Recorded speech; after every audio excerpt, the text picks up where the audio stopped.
ഒരു നേരത്തെ ആഹാരം ഇവന് നീ കൊടുക്കണമെന്ന് എന്നോട് പറഞ്ഞപ്പോ ഇത്രയും പ്രതീക്ഷിച്ചില്ല.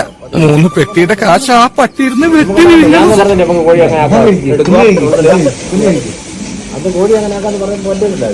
ഉണ്ണിക്ക് ഒരു നേരത്തെ ആഹാരം കൊടുക്കാൻ വേണ്ടി എന്ത് പോവാ വയറ് നടന്ന് നോക്കാൻ വേണ്ടി ഇറങ്ങിയതാണ്. ഒരു 12 മണിയാകുമ്പം അവന് പോകണം. അവന് എനിക്ക് പോകുന്നില്ലെങ്കിൽ തോന്നുന്നു പറയാം.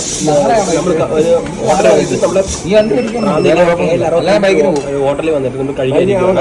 അപ്പൊ നമ്മൾ ഞാനൊരു കപ്പലോട് പറഞ്ഞിട്ടുണ്ട്. അപ്പൊ നമ്മള് എല്ലാവരുടെ കഴിക്കുന്നു.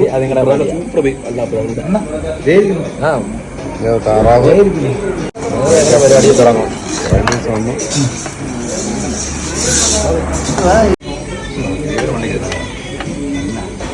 തേപ്പോട്ട് ചിക്കനോ?